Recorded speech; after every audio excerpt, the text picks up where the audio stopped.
មើលមនុស្សឲ្យធ្លុះល្បិចចិត្តវិទ្យាទាំង10យ៉ាងដើម្បីដឹងអំពីអ្វីដែលគេកំពុងតែគិត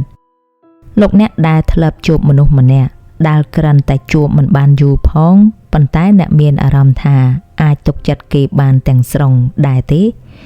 ឬក៏ធ្លាប់ជួបមនុស្សម្នាក់ដែលតែងតែនិយាយពាក្យត្រឹមត្រូវធ្វើខ្លួនល្អនិងធ្វើឲ្យអ្នកមានអារម្មណ៍សុខស្រួលប៉ុន្តែក្រោយមកទើបអ្នកដឹងថាអ្វីៗទាំងអស់នោះគ្រាន់តែជាការបាត់បង់បំណងពិតរបស់គេតែប៉ុណ្ណោះការពិតមួយដែលមនុស្សភាគច្រើនមិនចង់ទទួលស្គាល់នោះគឺមនុស្សមិនតែងតែបង្ហាញអ្វីដែលគេកំពុងតែគិតនោះទេនៅពេលខ្លះពាក្យសម្ដីដែលអ្នកបានឮមិនមែនជាការពិតស្នាមញញឹមដែលអ្នកបានឃើញមិនមែនជាភាពស្មោះត្រង់ហើយភាពស្និទ្ធស្នាលដែលអ្នកមានអារម្មណ៍ក៏មិនមែនជាចេតនាល្អដែរនោះហើយគឺជាមូលហេតុដែលមនុស្សជាច្រើនត្រូវបានគេបោកប្រាស់ត្រូវបានគេយកប្រៀបលើត្រូវបានគេគ្រប់គ្រងមិនមែនដោយសារតែពួកគេនោះល្ងងនោះទេប៉ុន្តែដោយសារតែពួកគេជឿទៅលើអ្វីដែលគេឃើញនៅលើផ្ទៃមុខលោកអ្នកនៅក្នុងចិត្តវិទ្យាងងឹតឬក៏ Dark Psychology មានគំនិតមួយដែលគួរឲ្យគិតពិចារណាខ្លាំងបំផុត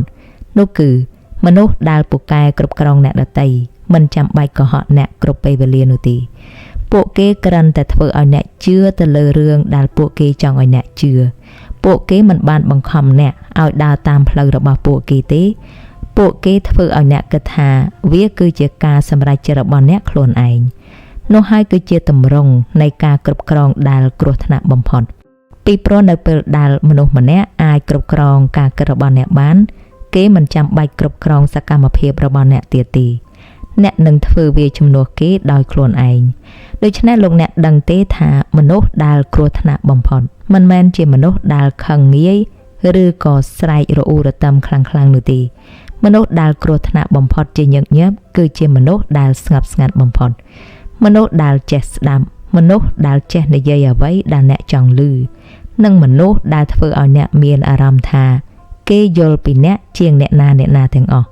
ពីព្រោះតែមនុស្សម្នាក់មុននឹងគេអាចគ្រប់គ្រងអ្នកបានគេត្រូវសិក្សាពីអ្នកជាមុនសិនគេត្រូវដឹងថាអ្នកខ្លាចអ្វីអ្នកចង់បានអ្វីអ្នកខ្វះអ្វីនិងអ្នកងាយរងឥទ្ធិពលដោយអ្វីនោះហើយគឺជាមូលហេតុដែលមនុស្សឆ្លាតមិនត្រឹមតែរៀននិយាយទេពួកគេរៀនមើលពួកគេរៀនសង្កេតពួកគេរៀនអានរវាងបន្ទិតនៃពាក្យសម្ដីពួកគេរៀនមើលពីអ្វីដែលមនុស្សលាក់បាំងជាជាងអ្វីដែលមនុស្សបង្ហាញពីព្រោះនៅពេលខ្លះអ្វីដែលមនុស្សម្នាក់មិននិយាយអាចនឹងសំខាន់ជាងអ្វីដែលគេនិយាយចេញទៅទៀតលោកអ្នកស្ដាប់ជាទីគោរពនៅក្នុងប្រធានបទមួយនេះយើងនឹងស្វែងយល់អំពីល្បិចចិត្តវិទ្យា10យ៉ាងដែលអាចជួយឲ្យអ្នកមើលមនុស្សឲ្យធ្លុះហើយដឹងពីអ្វីដែលគេកំពុងតែគិតនិងស្គាល់គោលបំណងដែលលាក់នៅពីក្រោយពាក្យសម្ដីនិងទង្វើរបស់ពួកគេនៅពេលខ្លះអ្នកអាចនឹងនឹកឃើញមនុស្សម្នាក់ភ្លាមនៅពេលខ្លះអាចនឹងធ្វើឲ្យអ្នកយល់ថាហេតុអ្វីបានជាមនុស្សខ្លះអាចគ្រប់គ្រងអ្នកដទៃបានយ៉ាងងាយហើយនៅពេលខ្លះទៀតវាអាចជួយឲ្យអ្នកការពារខ្លួនពីមនុស្សដែលមិនមែនជាអ្វីដែលពួកគេកំពុងតែបង្ហាញឲ្យអ្នកឃើញ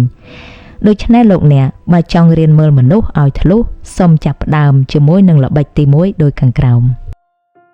លោកអ្នកល្បិចទី1នោះគឺមនុស្សបោកបញ្ឆោតចូលចិត្តឲ្យអ្នកទុកចិត្តលឿនតើអ្នកធ្លាប់សង្កេតទេមនុស្សមួយចំនួនគ្រាន់តែស្គាល់អ្នកមិនបានប៉ុន្មានថ្ងៃផងប៉ុន្តែពួកគេធ្វើឲ្យអ្នកមានអារម្មណ៍ថាដូចជាស្គាល់គ្នាយូរឆ្នាំមកហើយពួកគេនិយាយល្អពួកគេយកចិត្តទុកដាក់ពួកគេសរសើរអ្នកពួកគេប្រាប់ថាអ្នកខុសពីមនុស្សដទៃហើយក៏ធ្វើឲ្យអ្នកមានអារម្មណ៍ថាពួកគេយល់ពីអ្នកជាងអ្នកណាទាំងអស់មនុស្សភាគច្រើនមើលរឿងនេះថាជាសញ្ញាល្អក៏ប៉ុន្តែលោកអ្នកនៅក្នុងចិត្តវិទ្យាងងឹតមានគោលការណ៍មួយដែលគួរឲ្យចាប់អារម្មណ៍នោះគឺការទុកចិត្តគឺជាទ្វារចូលទៅកាន់ឥទ្ធិពលមុននឹងមនុស្សម្នាក់អាចបញ្ចុះបញ្ចូលអ្នកបានគេត្រូវតែឲ្យអ្នកទុកចិត្តគេជាមុនសិនមុននឹងគេអាចប្រើប្រាស់អ្នកបានគេត្រូវឲ្យអ្នកបើកទ្វារចិត្តឲ្យគេចូលទៅជាមុនសិននោះហើយគឺជាមូលហេតុដែលមនុស្សមួយចំនួនមិនប្រញាប់សុំអ្វីពីអ្នកទេ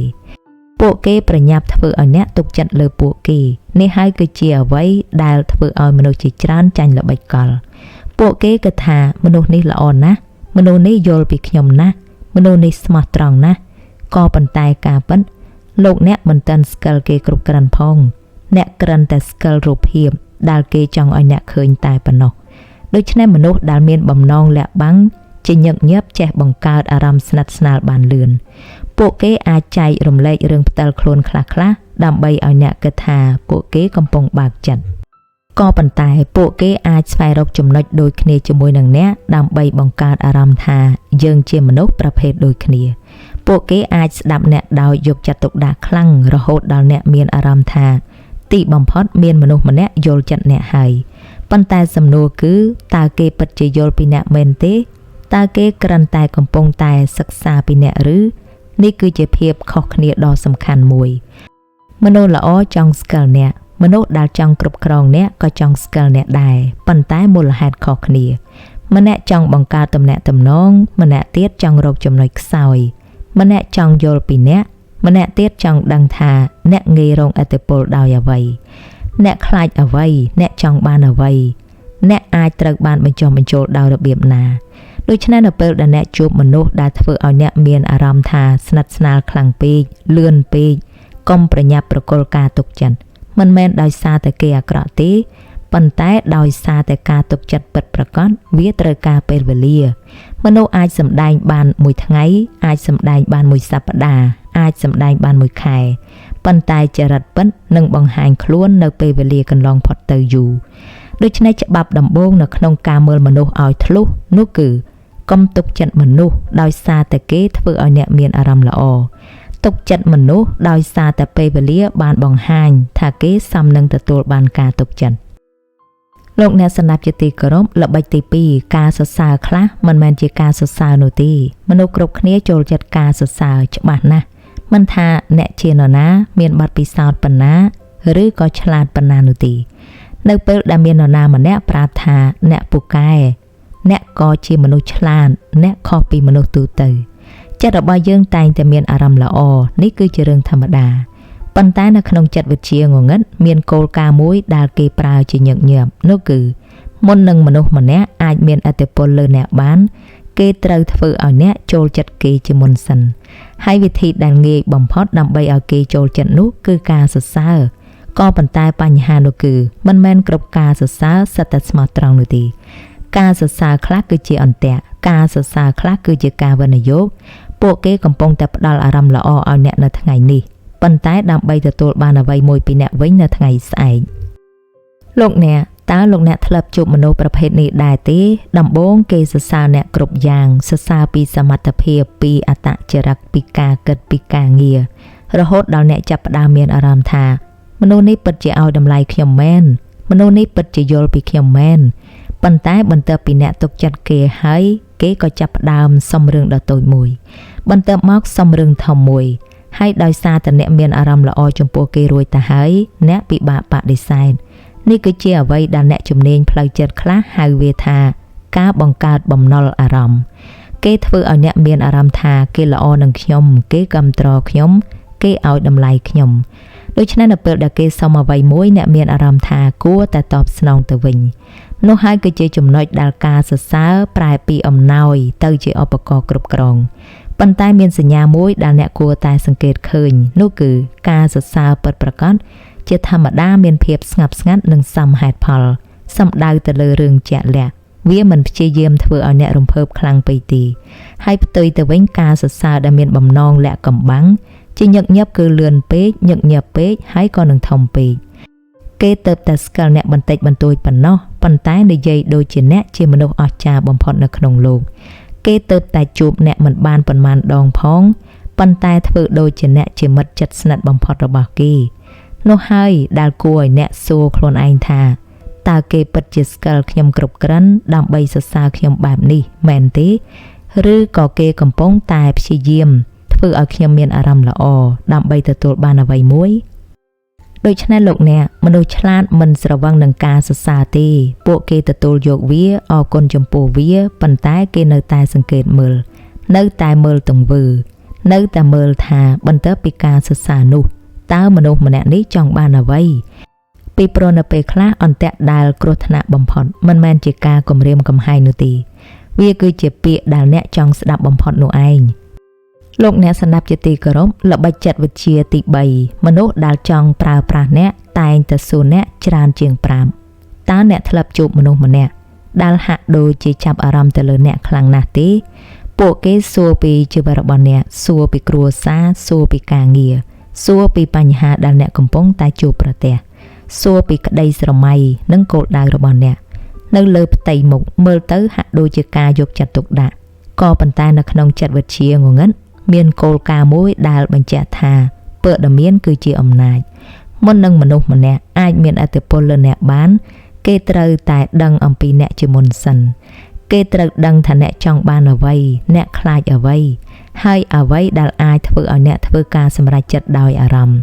នោះហើយគឺជាមូលហេតុដែលមនុស្សខ្លះសួរច្រើនជាងនិយាយ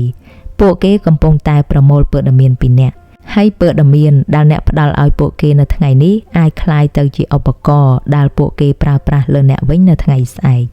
ឧទាហរណ៍ថាបើគេដឹងថាអ្នកខ្លាចការបដិសេធ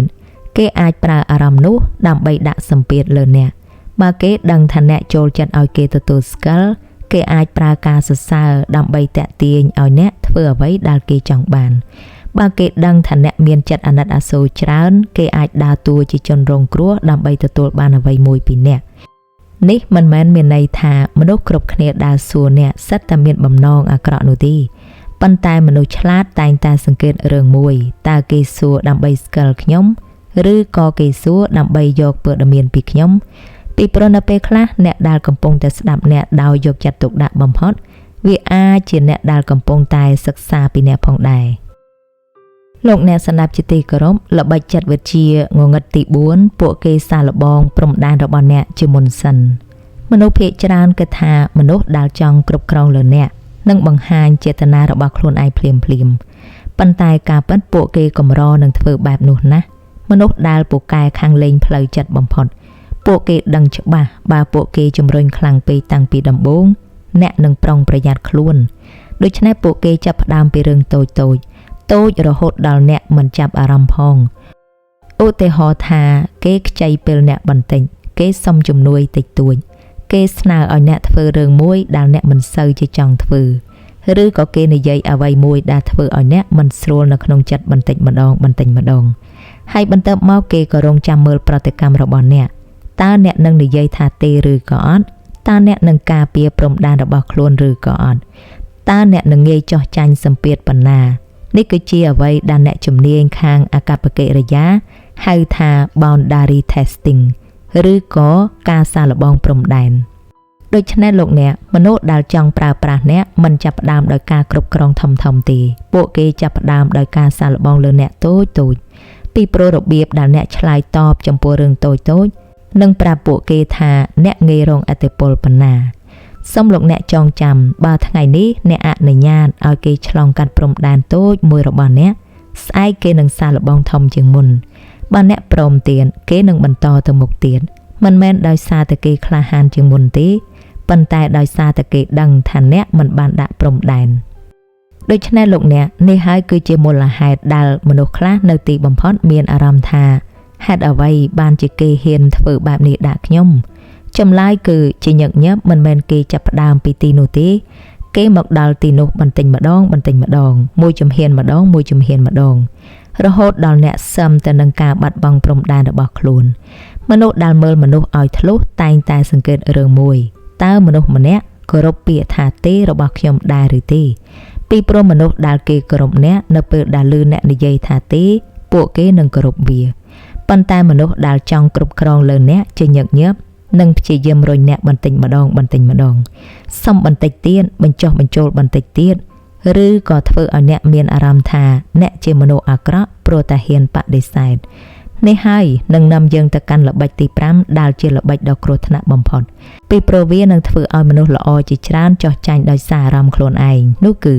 ការធ្វើឲ្យអ្នកមានអារម្មណ៍ថាខ្លួនឯងជាអ្នកខុស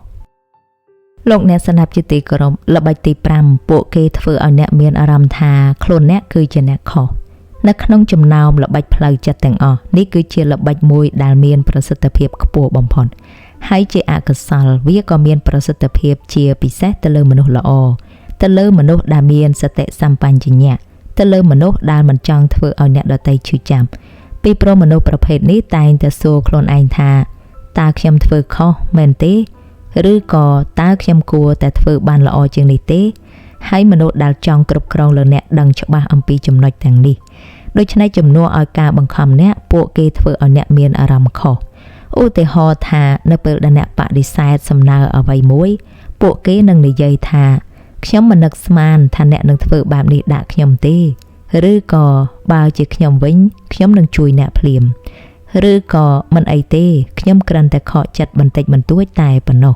ស្ដាប់មើលទៅដូចជាពាក្យធម្មតា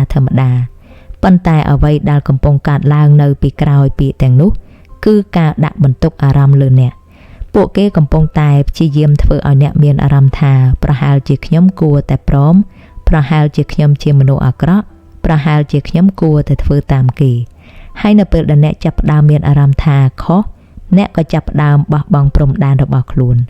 នោះហើយគឺជាអ្វីដែលពួកគេចង់បានដូច្នេះមនុស្សដែលលេងផ្លូវចិត្តមិនចាំបាច់ឈ្នះការជជែកជាមួយអ្នកទេពួកគេគ្រាន់តែធ្វើឲ្យអ្នកមានអារម្មណ៍ខុសគ្រប់គ្រាន់រហូតដល់អ្នកចោះចាញ់ដោយខ្លួនឯងដូច្នេះលោកអ្នកស្ដាប់ជាទីគោរពសូមចងចាំរឿងមួយការនិយាយថាទេមិនបានធ្វើឲ្យអ្នកក្លាយទៅជាមនុស្សអាក្រក់ទេការការពារពេលវេលាថាមពលនិងព្រំដែនរបស់ខ្លួនឯងមិនមែនជាកំហុសនោះទេហើយបើមាននរណាម្នាក់តែងតែធ្វើឲ្យអ្នកមានអារម្មណ៍ខុសនៅពេលដែលអ្នកការពារខ្លួនឯងនោះប្រហែលជាសញ្ញាមួយដែលអ្នកគួរតែប្រុងប្រយ័ត្នដូច្នេះលោកអ្នកស្ដាប់ជាទីគោរពល្បិចចិត្តវិទ្យាងងឹតទី6មនុស្សដែលគ្រោះថ្នាក់បំផុតចូលចិត្តដើរតួជាជនរងគ្រោះមនុស្សភាគច្រើនស្រឡាញ់យុត្តិធម៌នៅពេលដែលយើងឃើញនរណាម្នាក់កំពុងតែរងទុក្ខយើងចង់ជួយនៅពេលដែលយើងឃើញនរណាម្នាក់ត្រូវគេធ្វើបាបយើងចង់ការពារពួកគេនេះគឺជាភាពល្អរបស់មនុស្សប៉ុន្តែជាអកុសលមនុស្សខ្លះចេះប្រើភាពល្អនេះធ្វើជាអាវុធ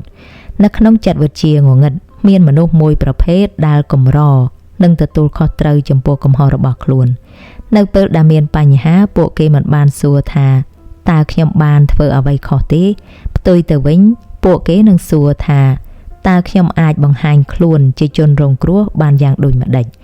អ្នកប្រហែលជាធ្លាប់ជួបមនុស្សបែបនេះហើយនៅក្នុងជីវិតរបស់អ្នកគ្រប់រឿងអាក្រក់ដែលកើតឡើងនៅក្នុងជីវិតរបស់ពួកគេសិតតែជាកំហុសរបស់អ្នកដទៃមិត្តភ័ក្តិអាក្រក់គ្រួសារមិនយល់ចិនមិត្តរួមការងារច្រណែនដៃគូមិនល្អពិភពលោកមិនយុត្តិធម៌គ្រប់គ្នាសិតតែខុសលើកលែងតែគេហើយដំបូងឡើយអ្នកអាចនឹងអាណិតពួកគេពីព្រោះរឿងដែលពួកគេនិយាយស្ដាប់ទៅវាគួរឲ្យអាណិតណាស់ប៉ុន្តែបន្ទាប់ពីពេលវេលាកន្លងផុតទៅអ្នកនឹងចាប់ផ្ដើមឃើញគំរូដដែលមនុស្សគ្រប់គ្នាដែលនៅជុំវិញពួកគេសិតតែត្រូវបានគេចោទថាខុសពួកគេតែងតែជាជនរងគ្រោះតែងតែត្រូវគេយល់ច្រឡំតែងតែត្រូវគេធ្វើបាបហើយមិនដែលទទួលខុសត្រូវចំពោះអ្វីដែលកើតឡើងទេនេះគឺជាចំណុចដែលអ្នកត្រូវតែប្រុងប្រយ័ត្ន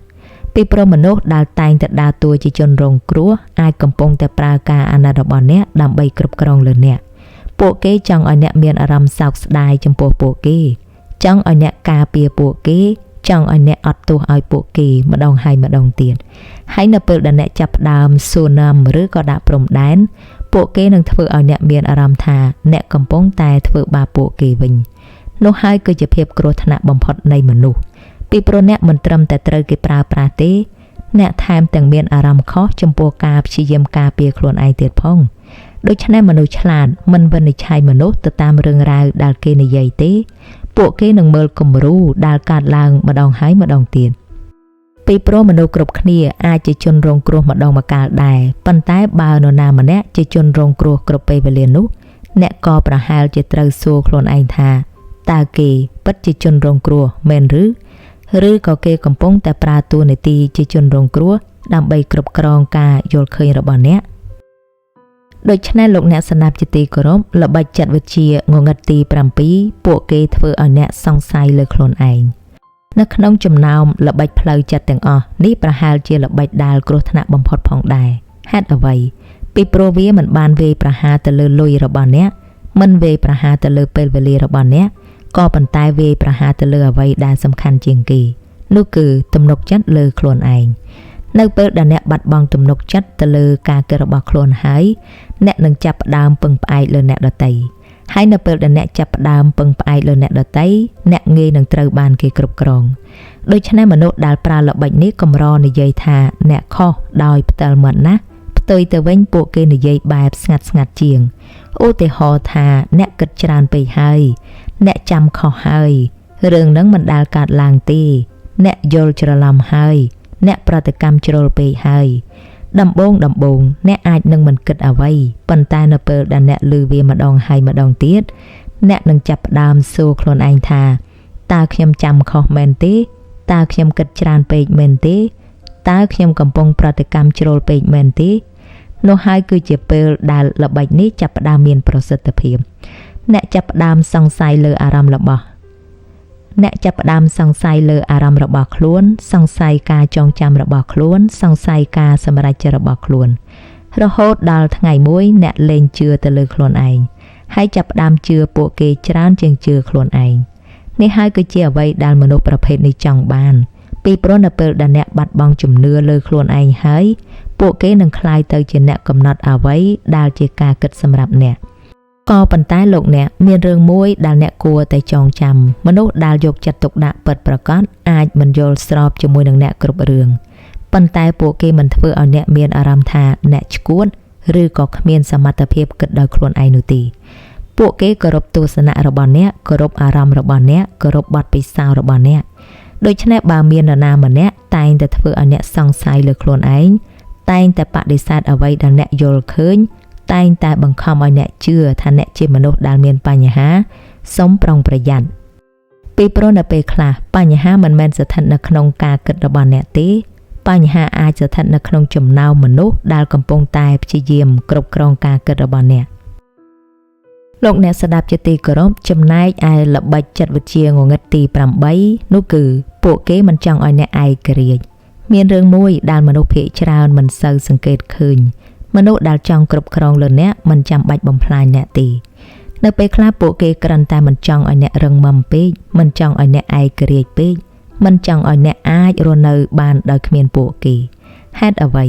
ពីព្រោះមនុស្សដែលឯករាជ្យពិបាកគ្រប់គ្រងមនុស្សដែលមានទំនុកចិត្តលើខ្លួនឯងខ្ពស់ពិបាកបញ្ចុះបញ្ចូល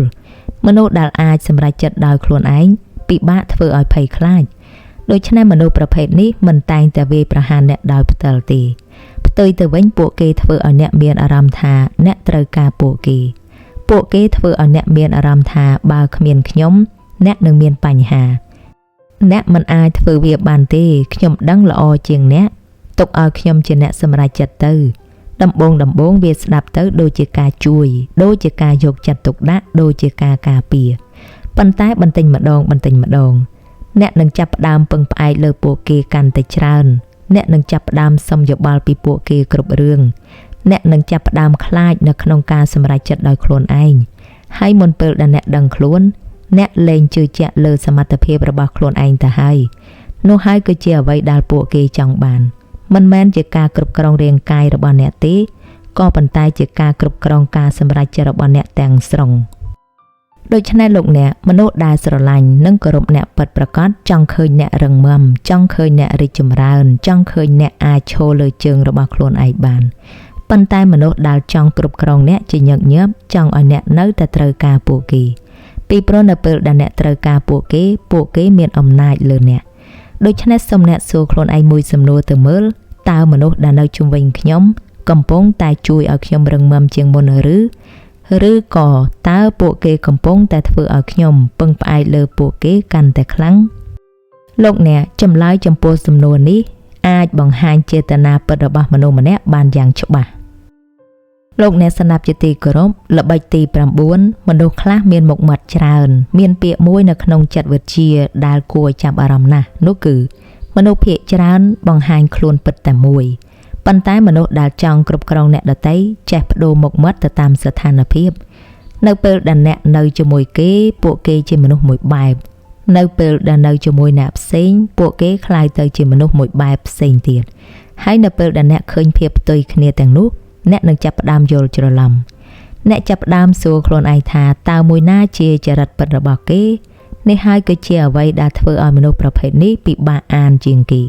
ពីព្រោះពួកគេចង់ឲ្យអ្នកឃើញខ្លួនឯងពិតពួកគេចង់ឲ្យអ្នកឃើញអ្វីដែលមានប្រយោជន៍សម្រាប់ពួកគេ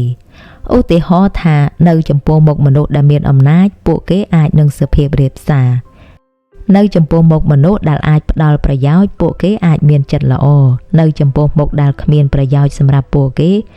គេអាចคล้ายទៅជាមនុស្សមួយទៀតទាំងស្រុង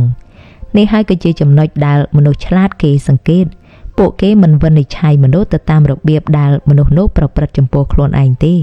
ពួកគេនឹងមើលថាតើមនុស្សនោះប្រព្រឹត្តចំពោះអ្នកដទៃយ៉ាងម៉េចពីព្រោះមនុស្សម្នាក់អាចសម្ដែងល្អចំពោះអ្នកបានប៉ុន្តែគេមិនអាចសម្ដែងល្អចំពោះមនុស្សគ្រប់គ្នាបានទេនៅទីបំផុតចរិតពិតនឹងលេចចេញមកជាពិសេសនៅពេលដែលគេគិតថាគ្មាននរណាកំពុងតែសង្កេតមើលនៅក្នុងចិត្តវិទ្យាងងឹតមនុស្សប្រភេទនេះជាញឹកញាប់មើលទំនាក់ទំនងដូចជាហ្គេមមួយពួកគេសិក្សាថាតើខ្ញុំត្រូវបង្ហាញខ្លួនបែបណាដើម្បីឲ្យមនុស្សម្នាក់ចូលចិត្តខ្ញុំតើខ្ញុំត្រូវនិយាយអ្វីដើម្បីទទួលបានអ្វីដែលខ្ញុំចង់បានដូច្នេះពួកគេបដូរមុខមាត់ទៅតាមស្ថានភាពមិនមែនដោយសារតែពួកគេចេះសម្របខ្លួនទេប៉ុន្តែដោយសារតែពួកគេចង់គ្រប់គ្រងការយល់ឃើញរបស់អ្នក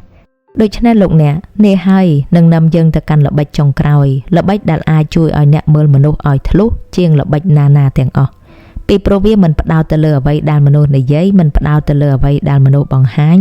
ប៉ុន្តែផ្ដោតទៅលើសំណួរដែលសំខាន់បំផុត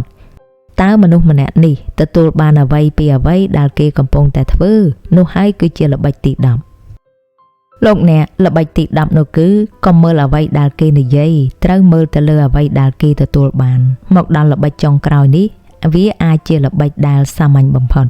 ប៉ុន្តែក៏មានអំណាចបំផុតដែរមនុស្សភាគច្រើននៅពេលដែលចង់យល់ពីមនុស្សម្នាក់ពួកគេស្ដាប់សម្ដីស្ដាប់ការពន្យល់ស្ដាប់ហេតុផលស្ដាប់ការសន្យាប៉ុន្តែមនុស្សដែលពូកែមើលមនុស្សឲ្យធ្លុះពួកគេសួរសំណួរមួយផ្សេងទៀតនោះគឺតើមនុស្សម្នាក់នេះទទួលបានអ្វីពីរឿងនេះនៅពេលខ្លះចម្លើយពិតមិនស្ថិតនៅក្នុងសម្ដីនោះទេវាស្ថិតនៅក្នុងផលប្រយោជន៍ឧទាហរណ៍ថានរណាម្នាក់អាចនិយាយថាខ្ញុំធ្វើបែបនេះព្រោះខ្ញុំបារម្ភពីអ្នកប៉ុន្តែបន្ទាប់ពីអ្នកធ្វើតាមគេតើអ្នកមានសេរីភាពកាន់តែច្រើនឬក៏គេមានអំណាចកាន់តែច្រើន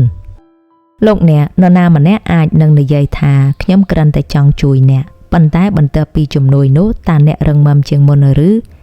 ក៏អ្នកពឹងផ្អែកលើគេច្រើនជាងមុននរណាម្នាក់អាចនិយាយថាខ្ញុំធ្វើនេះដើម្បីផលប្រយោជន៍របស់អ្នកទេប៉ុន្តែចុងក្រោយតើអ្នកបានអ្វីហើយគេបានអ្វីនេះគឺជាសំណួរដែលមនុស្សជាច្រើនមិនហ៊ានសួរពីព្រោះនៅពេលខ្លះចម្លើយដែលយើងរកឃើញមិនមែនជាអ្វីដែលយើងចង់ឮលោកអ្នកនៅក្នុងចិត្តវិទ្យាងងឹតមានគោលការណ៍មួយដែលអ្នកគួរតែចងចាំទុកនោះគឺមនុស្សអាចលាក់ចេតនាមនុស្សអាចលាក់អារម្មណ៍មនុស្សអាចលាក់ចរិតពិតប៉ុន្តែពិបាកលាក់ផលប្រយោជន៍ដែលពួកគេកំពុងទទួលបាននោះហើយគឺជាមូលហេតុដែលមនុស្សឆ្លាតមិនមើលតែអ្វីដែលកំពុងកើតឡើងទេពួកគេនឹងមើលថាតើអ្នកណាទទួលបានផលប្រយោជន៍ច្រើនជាងគេហើយជាញឹកញាប់ចម្លើយនោះនឹងបង្ហាញអ្វីដែលពាក្យសម្ដីមិនអាចបង្ហាញចេញដូច្នេះលោកអ្នកស្ដាប់ជាទីគោរពមកដល់ចំណុចនេះលោកអ្នកប្រហែលជាបានដឹងហើយថាការមើលមនុស្សឲ្យធ្លុះមិនមែនជារឿងអាចកំបាំងនោះទេវាមិនមែនជាការអានចិត្តមនុស្សដូចនៅក្នុងភាពយន្តទេហើយវាក៏មិនមែនជាការសង្ស័យមនុស្សគ្រប់គ្នាដែលនៅជុំវិញខ្លួនដែរផ្ទុយទៅវិញវាគឺជាសមត្ថភាពនៅក្នុងការមើលឃើញអ្វីដែលនៅពីក្រោយពាក្យសម្ដីមើលឃើញអ្វីដែលនៅពីក្រោយស្នាមញញឹមហើយមើលឃើញអ្វីដែលនៅពីក្រោយចេតនាដែលគេបង្ហាញមនុស្សដែលគ្រោះថ្នាក់បំផុតមិនមែនជាមនុស្សដែលប្រកាសប្រាប់អ្នកថាខ្ញុំចង់ប្រើប្រាស់អ្នកដូច្នេះលោកអ្នកជាចុងក្រោយលោកអ្នកមិនអាចក្លាយទៅជាមនុស្សដែលសង្ស័យមនុស្សគ្រប់គ្នាបានទេប៉ុន្តែលោកអ្នកគួរតែក្លាយទៅជាមនុស្សដែលមិនងាយជឿគ្រប់យ៉ាងពីព្រោះនៅក្នុងពិភពលោកនេះមិនមែនមនុស្សគ្រប់គ្នាសុទ្ធតែមានបំណងអាក្រក់ទេប៉ុន្តែការដឹងពីល្បិចកលរបស់មនុស្សដែលមានបំណងអាក្រក់វាអាចជួយឲ្យអ្នកការពារខ្លួនពីការឈឺចាប់ដែលមិនចាំបាច់នាងខ្ញុំសូមអរគុណសម្រាប់ការគាំទ្រតាមដានស្ដាប់តាំងពីដើមរហូតដល់ចប់ហើយក៏សូមលោកអ្នកសរសេរនៅក្នុង comment ផងដែរថានៅក្នុងចំណោមល្បិចទាំង10នេះតើល្បិចមួយណាដែលអ្នកធ្លាប់ជួបប្រទះញឹកញាប់ជាងគេជួបគ្នានៅក្នុងប្រធានបទបន្ទាប់នាងខ្ញុំសូមអរគុណនិងសូមគោរពលា